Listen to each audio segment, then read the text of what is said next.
দর্শক, টিবিএস ইনসাইটে আপনাদের স্বাগত জানাচ্ছি। আমি রিয়াদ হোসেন। আপনারা জানেন, যুক্তরাষ্ট্রের বাজারে বাংলাদেশি পণ্যের ট্যারিফ, এটি গত কয়েক মাস ৩-৪ মাস ধরেই বহুল আলোচিত একটি বিষয়। সেই ট্যারিফ শুরুতেই তারা ৩৭% করে ফেললো। তারপরে এটি নিয়ে দীর্ঘ আলোচনা হলো। ফাইনালি ৩১ জুলাই যুক্তরাষ্ট্রের স্থানীয় সময় ৩১ জুলাই যুক্তরাষ্ট্র সরকার ঘোষণা দিল যে বাংলাদেশের এই ট্যারিফ শুরুতে ৩৫% নামিয়ে আনলো, ফাইনালি তারা এটি ২০% নামিয়ে এনেছে। তো এটি বাংলাদেশের জন্য অবশ্যই একটি স্বস্তির খবর বলেই আমাদের রপ্তানিকারক অথবা অর্থনীতিবিদরা বলছেন। এই বিষয়টি নিয়ে বাংলাদেশে এক ধরনের স্বস্তিও বলা চলে এবং সরকারের এক ধরনের কূটনৈতিক সাফল্য বলেও মনে করা হচ্ছে।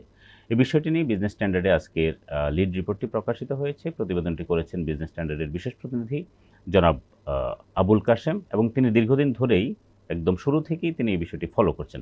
কাশেম ভাই, আপনাকে স্বাগত আমাদের স্টুডিওতে।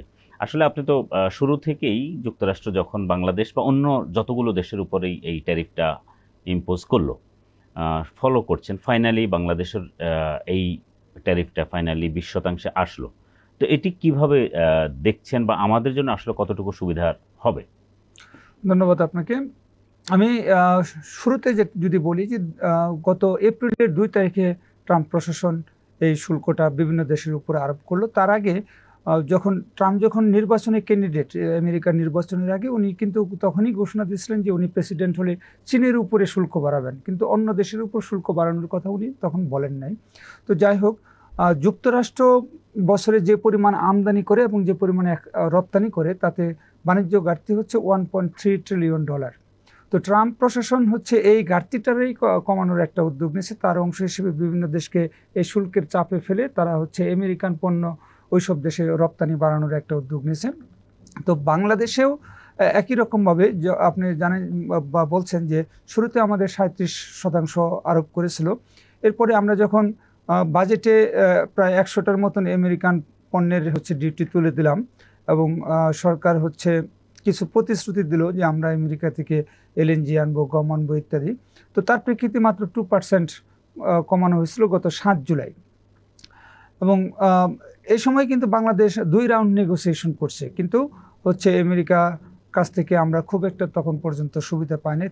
তৃতীয় রাউন্ডে বাংলাদেশ হচ্ছে এটাকে বেশ সিরিয়াসলি নিছে এবং আপনি জানেন যে আমরা 25টা বোয়িং কেনার অর্ডার বাংলাদেশ দিয়েছে। তারপরে হচ্ছে ৭ লাখ টন, প্রতি বছর ৭ লাখ টন গম আমদানির চুক্তি করেছে। আমাদের প্রাইভেট সেক্টর ওখান থেকে তুলা এবং সয়াবিন ইম্পোর্ট বাড়ানোর উদ্যোগ নিয়েছে। সরকার এলএনজি ইম্পোর্ট করবে, এগুলি তো হচ্ছে আমরা জানি। তারপরে ডাল ইম্পোর্ট করবে।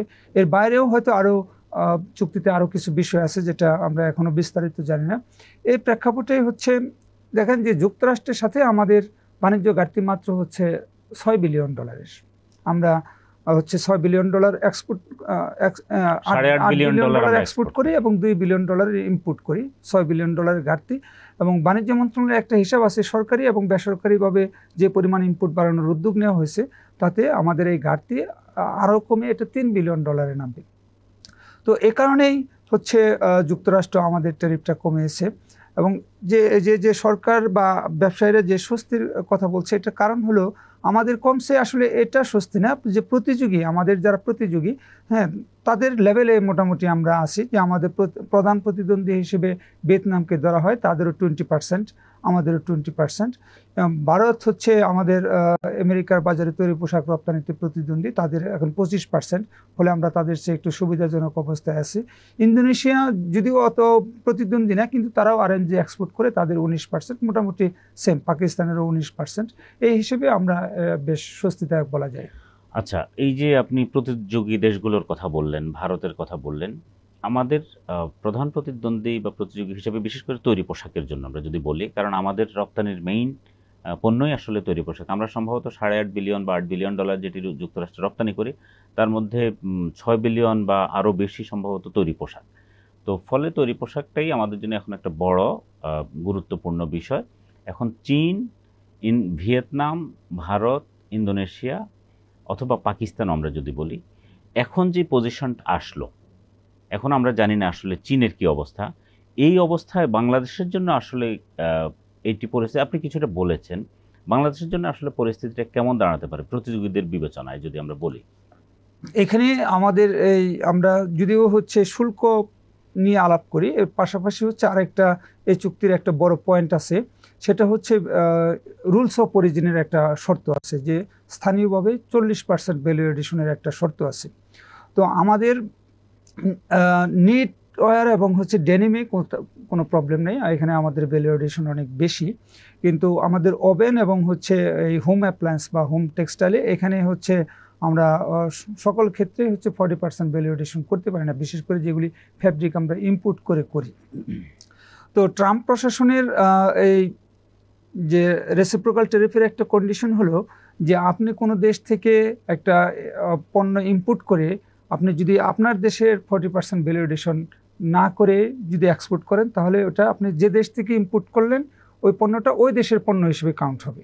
যেমন আমরা যদি চায়না থেকে কাপড় এনে এখানে সেলাই করে আমেরিকায় এক্সপোর্ট করি, সেখানে যদি 40% ভ্যালু এডিশন না হয়, তাহলে এই প্রোডাক্টটা চাইনিজ প্রোডাক্ট হিসেবে কাউন্ট হবে, ওটার মেড ইন বাংলাদেশ থাকবে না, মেড ইন চাইনিজ হিসেবে তারা কাউন্ট করবে, এবং চায়নার উপরে যে ট্যারিফ ওই পণ্যের উপরে ইম্পোজ হবে। এটা হলো একটা পয়েন্ট। তো এই পয়েন্টে হচ্ছে আমরা যে পরিমাণ হচ্ছে এক্সপোর্ট করে, আপনি আগে বলছেন যে আমাদের এক্সপোর্ট আসলে আমেরিকার প্রতিযোগী দেশগুলোর তুলনায় অনেক কম। ভিয়েতনাম হচ্ছে $136 বিলিয়ন এক্সপোর্ট করে, আমরা $8 বিলিয়ন এক্সপোর্ট করি। ফলে আমাদের হচ্ছে এই জায়গায় কষ্টটাও কম হবে। ভিয়েতনামে কিন্তু এটা অনেকটা আলোচিত আছে যে অনেক চাইনিজ কোম্পানি যাদের ভিয়েতনামেও ফ্যাক্টরি আছে, চায়নাতেও ফ্যাক্টরি আছে, চায়নাতে যে তারা আরএমজিটা উৎপাদন করতেছে ওইটা ভিয়েতনাম থেকে তারা হলো এক্সপোর্ট করতেছে মেড ইন ভিয়েতনাম হিসেবে, এবং ভিয়েতনামের উপরে যে ট্যারিফ এতদিন এই সুবিধাটা তারা পেয়ে আসছে, এটা কিন্তু আর সামনে তারা পাবে না। ফলে এখানে হচ্ছে চায়না এবং ভিয়েতনাম ক্ষতিগ্রস্ত হবে, এখানে বাংলাদেশের একটা সুযোগ আছে। দ্বিতীয় হলো যে চীনের উপরে এপ্রিলে যখন আমাদের উপরে 37% শুল্ক আরোপ হলো, তখন চীনের উপরে 35% শুল্ক আরোপ করা হয়েছিল। তো তারপরে তো হচ্ছে এটা দুই দেশ পাল্টাপাল্টিভাবে বাড়ে, এটা হচ্ছে 100-200% এরকম হয়ে গেছে। এখন কিন্তু দুই দেশ একটা নেগোসিয়েশনের মধ্যে আছে। ফলে যদি আমরা ধরে নিই যে চীনের উপরে যদি 35%ও থাকে, সেটা কিন্তু আমাদের চেয়ে 15% বেশি, এবং আমাদের এতদিন যে 16% ডিউটি আমরা যেটা দিছি বা ভিয়েতনাম দিছে, চীনের এই ডিউটিও কিন্তু আরও অনেক বেশি। ফলে স্বাভাবিকভাবেই হচ্ছে চীন থেকে ফ্যাক্টরি রিলোকেশন হওয়ার একটা আশঙ্কা বা সম্ভাবনা যেটা বলি এটা আছে। তো যেহেতু এই অঞ্চলে এখন বাংলাদেশ, পাকিস্তান, ইন্দোনেশিয়া এবং ভিয়েতনামের ট্যারিফ হচ্ছে চীনের চেয়ে অনেক কম এবং ইন্ডিয়ার চেয়েও কম, ফলে চীন থেকে ফ্যাক্টরিগুলি এইসব দেশেই হচ্ছে রিঅ্যালোকেশন হবে। সেখানে বাংলাদেশেরও সুযোগ আছে, বাংলাদেশ সরকার যদি বিনিয়োগের উপযুক্ত পরিবেশটা নিশ্চিত করতে পারে এবং এখানে যে গ্যাস সংকট আছে এবং রাজনৈতিক অনিশ্চয়তা আছে এগুলো যদি দূর করতে পারে, ব্যবসায়ীরা যদি কনফিডেন্স পায় যে অন্যান্য দেশের চেয়ে, তাহলে বাংলাদেশে তো শ্রমিক সস্তা, এখানেও বাংলাদেশের একটা অ্যাডভান্টেজ আছে, যে তাহলে বাংলাদেশে চীনের বিনিয়োগ পাওয়ার একটা বড় ধরনের সম্ভাবনা আছে। একটি সম্ভাবনার কথা আপনি বললেন, কিন্তু যেহেতু আমেরিকান গভর্নমেন্টে ট্রাম্প প্রশাসন, ফলে শেষ পর্যন্ত যেহেতু ট্রাম্প অ্যাডমিনিস্ট্রেশনের উপরে বা ট্রাম্পের উপরে কনফিডেন্সটা, অর্থাৎ উনি কখন কি করেন, কি করে বসেন, এখন হয়তো উনি এরকম একটা ট্যারিফ স্ট্রাকচার দিলেন বা চীনের উপরে, আমরা জানি না এখনও পর্যন্ত সম্ভবত ফাইনাল হয়নি, কিন্তু এখনও পর্যন্ত যেটি আলোচনায় আছে বাংলাদেশ বা অন্য দেশগুলোর তুলনায় সম্ভবত সেখানে বেশি। তো ফাইনালি উনি কী করেন, অথবা 2 মাস পরে উনি কী করেন, অথবা আমেরিকায় পরবর্তীতে অন্য কোনো যদি আবার গভর্নমেন্ট চেঞ্জ হয়, তখন আবার এই ট্যারিফ স্ট্রাকচার এরকমই থাকবে নাকি চেঞ্জ হয়ে যাবে, সেটিও এখনও বলা যাচ্ছে না। ফলে এক ধরনের আনসার্টেনটির মধ্যে মানুষ যদি লং টার্ম বিনিয়োগের ক্ষেত্রে যদি এই ধরনের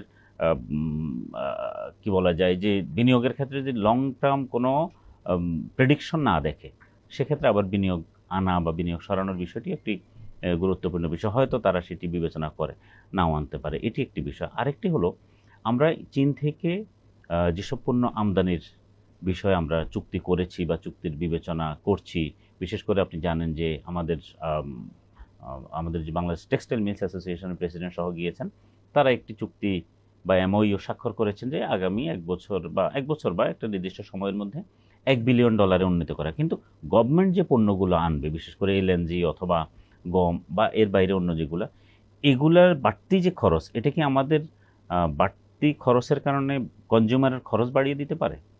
দেখেন, এখানে হচ্ছে গভর্নমেন্ট কি কিনবে এবং সেটা হলো কি পারপাসে ব্যয় করবে, সেটা অনেকটা নির্ভর করবে। যেমন সরকার যে গমটা কিনবে, সরকার কিন্তু হচ্ছে বাজারে হচ্ছে গম বা আটা বিক্রি করে না। সরকারের এই গমটা সরকার হচ্ছে এখানে ফ্যাক্টরিতে বাঙ্গিয়ে আটা করে একটা হচ্ছে গরিব মানুষকে বিজিডি বিজিএফ দেয়, প্লাস হচ্ছে রেশন হিসেবে সরকার ব্যবহার করতে পারে। আমরা যেটা জানছি যে আমেরিকার গমের কোয়ালিটি অনেক ভালো। এমনিতে বাংলাদেশ সাধারণত রাশিয়া এবং ইউক্রেন থেকে গম আনতো, তো তার তুলনায় কোয়ালিটি ভালো। তো এই গমটা হচ্ছে আমাদের বিভিন্ন বাহিনীতে রেশন হিসেবে সরকার দেওয়ার প্ল্যান করছে, এটা আমরা জানতে পেরেছি। ফলে এখানে সরকারের ভর্তুকি বাড়বে। সরকারের ভর্তুকি বাড়া মানে হচ্ছে যে জনগণের করের টাকা দিয়ে সরকার ভর্তুকি দেবে, ফলে আমাদের বাজেটের উপরে একটা প্রেশার তৈরি হবে এবং আলটিমেটলি জনগণকে এই টাকাটা পরিশোধ করতে হবে ট্যাক্স হিসেবে, একটা বিষয়। দ্বিতীয় বিষয় হলো যে সরকার যে এলএনজি নিয়ে আমি হচ্ছে জ্বালানি উপদেষ্টার সাথে কথা বলেছি, উনি বলছেন যে আমেরিকার সাথে তো আমাদের G2G চুক্তি নেই এবং আমেরিকান কোনো সরকারি কোম্পানি এলএনজি এক্সপোর্ট করে না। G2G বলতে সরকারের সঙ্গে সরকারের নেই, এবং আমেরিকান কোনো সরকারি কোম্পানি এলএনজি এক্সপোর্ট করে না। আমেরিকার প্রাইভেট সেক্টরের অনেক কোম্পানি আছে। আপনি জানেন যে অলরেডি দুইটা কোম্পানি বাংলাদেশে বিজনেস করতেছে, আমেরিকান কোম্পানি, একটা শেভরন, একটা হলো এক্সিলারেট এনার্জি। তো আমেরিকার সাথে আমাদের যেটা আলোচনা হয়েছে এলএনজি বিষয়ে, যে আমরা যে স্পট মার্কেট থেকে এলএনজি ইম্পোর্ট করি, সেখানে আমেরিকান কোম্পানি যদি বিড করে এবং তাদের প্রাইসটা যদি কম্পিটিটিভ হয়, তাহলে সরকার আমেরিকান কোম্পানির কাছ থেকে এলএনজিটা কিনবে। হয়তো অন্যান্য দেশের কোম্পানিও আছে, কিন্তু সরকার এখানে আমেরিকান কোম্পানিকে প্রায়োরিটি দিবে। এবং আমেরিকান কোম্পানির কাছ থেকে হচ্ছে এলএনজি ইম্পোর্টটাও হচ্ছে এমনিতে আমরা যে রেটে যেখান থেকে কিনি তার চেয়ে এক্সপেন্সিভ। এবং আপনি জানেন যে গম আমরা যেটা অলরেডি 2,20,000 টন গম কেনার চুক্তির প্রস্তাব অনুমোদন করেছে আমাদের ক্রয় সংক্রান্ত মন্ত্রিসভা কমিটি। আমরা এটা জানতে পেরেছি যে এখানে হচ্ছে প্রতি টনের দাম পড়ছে $302.75, এবং রাশিয়া হচ্ছে আমাদেরকে $275 পার টন এই গম সরবরাহ করার আগ্রহ প্রকাশ করেছিল। তো তার মানে এখানে প্রায় হচ্ছে $28 করে বেশি পড়ছে। এবং আমাদের প্রাইভেট সেক্টরের ব্যবসায়ীরা বলছেন যে আমেরিকা থেকে গম আমদানি করতে গেলে আমাদের $20 থেকে $25 পার টন বেশি পড়বে। তো পার টনে যদি $25 বেশি পড়ে, প্রতি কেজিতে হচ্ছে 2.5 সেন্ট, মানে হচ্ছে প্রায় 3 টাকার মতো বেশি পড়বে। হ্যাঁ, এটা তো সরকারের ভর্তুকি হিসেবে যাবে, এবং আমাদের প্রাইভেট সেক্টর যদি ইম্পোর্ট করে সেটা বাজারে এর উপরে দাম পড়বে। প্লাস হলো যে আমাদের সয়াবিন, আমেরিকান সয়াবিনের দাম বেশি, সেটার কোয়ালিটিও একটু বেটার। বাংলাদেশ, ব্রাজিল এবং আমেরিকা থেকেই সয়াবিন ইম্পোর্ট করে। তো এটা হচ্ছে আমাদের কনজিউমারকেই হচ্ছে এই দামের প্রেশারটা নিতে হবে। ফলে এটা দেশের বৃহত্তর স্বার্থে হচ্ছে ব্যবসায়ীরাও সরকারের অনুরোধে আকৃষ্ট হয়েছে, এবং দেশের জনগণ এটা মেনে নেবে, এবং আর মেনে না নিয়েও কোনো উপায় নেই, মেনে নিতে বাধ্য হবে। হ্যাঁ, আমি হচ্ছে আপনার কাছে জানতে চাই যে আপনি গতকাল যখন ট্রাম্প প্রশাসন বাংলাদেশের উপরে প্লাস হচ্ছে আরও বিভিন্ন দেশের উপরে নতুন করে শুল্ক হার প্রকাশ করলো, তো সেখানে এটার ইম্প্যাক্ট আমাদের ওভারঅল ইকোনমি এবং হচ্ছে রপ্তানির উপর কেমন পড়বে? আপনি অনেক রপ্তানিকারক এবং অর্থনীতিবিদদের সাথে আলাপ করেছেন, তারা আসলে কি বলছেন? আচ্ছা, এখানে একটি বিষয় হলো রপ্তানিকারকদের কিন্তু একটা দীর্ঘদিনের উদ্বেগ ছিল যে আসলে কি হয় যদি 35%ই থেকে যায় এবং আমাদের অন্য কম্পিটিটিভ কান্ট্রিগুলো যদি 20-25-এর মধ্যে থেকে যায়, তাহলে বাংলাদেশের রপ্তানিকারকদের জন্য এটি খুবই কঠিন হবে ব্যবসায় টিকে থাকা। কারণ হলো আমেরিকান যে বায়ার, তারা তো বাংলাদেশ থেকে এই ট্যারিফের কারণে বাড়তি যে খরচ হবে সেই বাড়তি খরচ তো উনি দিয়ে নেবেন না। উনি যদি একই পণ্য ইন্ডিয়াতে, পাকিস্তানে অথবা ইন্দোনেশিয়ায়, ভিয়েতনামে কম পায়, উনি কেন বাংলাদেশ থেকে কিনবে? ফলে আমাদের যে $6.5-7 বিলিয়ন ডলারের মতো আমাদের যে তৈরি পোশাক বিশেষ করে আমেরিকান বাজারের এক্সপোর্ট হয়, এটি হারানোর একটা আশঙ্কা তৈরি হয়েছিল তাদের মধ্যে। তো এখন গতকালের এই যে সিদ্ধান্তটা এলো যুক্তরাষ্ট্র থেকে, এরপরে আমাদের রপ্তানিকারকদের মধ্যে একটা স্বস্তি এসেছে। তারা মনে করছেন যে হ্যাঁ, অ্যাটলিস্ট আমাদের যে কম্পিটিটিভ কান্ট্রিজ তাদের সাথে আমাদের এখন কাছাকাছি আছে, কারো কারো চাইতে কিছুটা কম, কারো কারো চাইতে বেশি হলেও সেটি খুব বেশি নয়। অর্থাৎ আগে আমরা যে দিতাম, এখানে একটি বিষয় কিন্তু গুরুত্বপূর্ণ, সেটি হলো আগে কিন্তু বাংলাদেশ 15 থেকে 16% বা 15.5%-এর মতো অ্যাভারেজ আমরা এক্সপোর্টে যুক্তরাষ্ট্রের বাজারে ট্যারিফ দিতাম। সেটির সঙ্গেই কিন্তু এই 20% যোগ হবে। তার মানে আগে অন্য দেশগুলোর ক্ষেত্রেও তাই হবে, যারা যাই দিত। তো ফলে আমাদের কিন্তু এখন সব মিলিয়ে আগেরটির সঙ্গে যোগ হয়ে এটি 35 বা 36% হবে। কিন্তু হলেও বিষয়টা হচ্ছে অন্য দেশগুলোর তুলনায়, কারো কারো তুলনায় এটি সামান্য বেশি, আবার কারো কারো চাইতে কম। তার মানে প্রতিযোগিতার বাজারে আমরা এখনো পর্যন্ত রেট বেশি হলেও সেটি আমরা এখনো পর্যন্ত টিকে আছি। এটি হচ্ছে তাদের বড় স্বস্তির জায়গা। তবে তারা যেটা বলছে যেহেতু এই যে বাড়তি 20% ট্যারিফ, এইটা যে দিতে হবে এটি তো কারো না কারো পকেট থেকে যাবে। এখন ধরুন আমেরিকান কনজিউমার যারা, তারা হয়তো দিবে, কিন্তু একই সঙ্গে তাদের যখন এত বেশি খরচ বেড়ে যাবে তখন তো তার ইনফ্লেশনের কারণে তার আবার কনজাম্পশন কমে যাবে। তো কনজাম্পশন কমে গেলে ধরুন তার যদি তারা এখন যে পরিমাণ পোশাক কেনে বছরের, সেখান থেকে যদি $10 বিলিয়ন কমে, সেখান থেকে এই ইনফ্লেশনের কারণে বাংলাদেশের উপরেও কিন্তু এটার একটা ইম্প্যাক্ট আসতে পারে।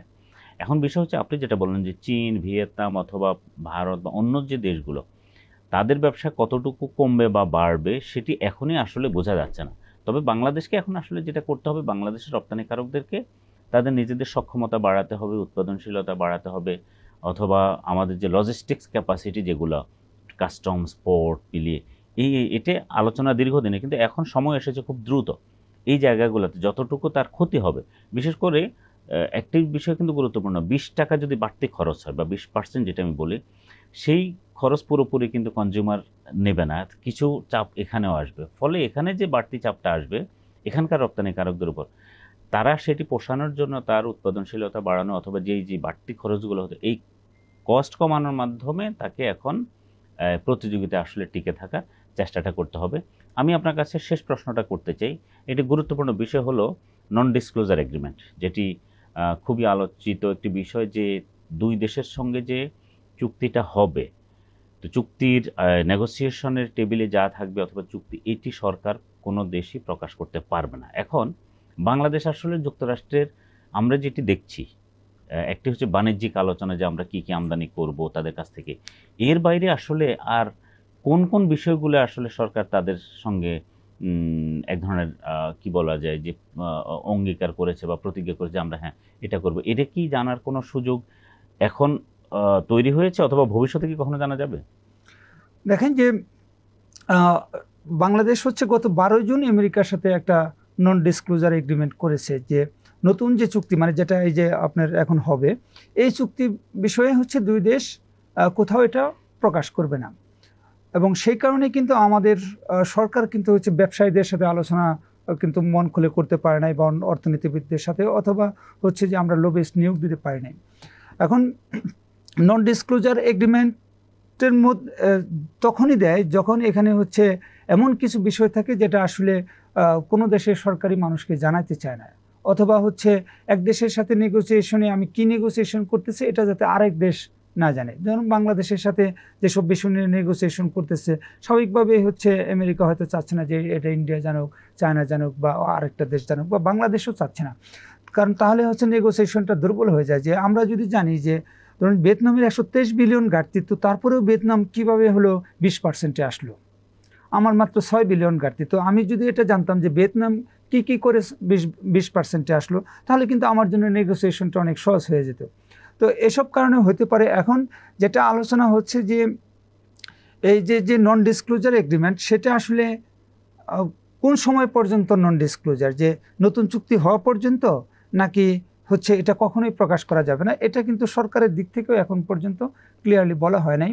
আমাদের বাণিজ্য উপদেষ্টা আগামীকাল ঢাকায় ফিরবেন, উনি যুক্তরাষ্ট্রে ছিলেন। আমরা দেখলাম যে ওয়াশিংটনে বাংলাদেশ দূতাবাসের প্রেস মিনিস্টারকে উনি একটা ইন্টারভিউ দিয়েছেন, সেখানে উনি বলছেন যে চুক্তি স্বাক্ষর হওয়ার পর আমেরিকা সরকারের সাথে আলোচনা করবে, যে চুক্তিটা যদি প্রকাশ করার সুযোগ থাকে তাহলে তখন বাংলাদেশ প্রকাশ করবে, একমাত্র তখনই আমরা জানতে পারবো। কিন্তু তার আগে আমরা এমনি অফ দ্য রেকর্ডে বিভিন্ন সোর্সে জানতে পেরেছি যে এখানে অনেক বিষয় আছে যেগুলি আসলে ট্রেডের বাইরে। যেমন আমরা শুনেছি যে আমেরিকা যদি কোনো দেশের উপর স্যাংশন দেয়, সে দেশকে বাংলাদেশেরও স্যাংশন দিতে হবে।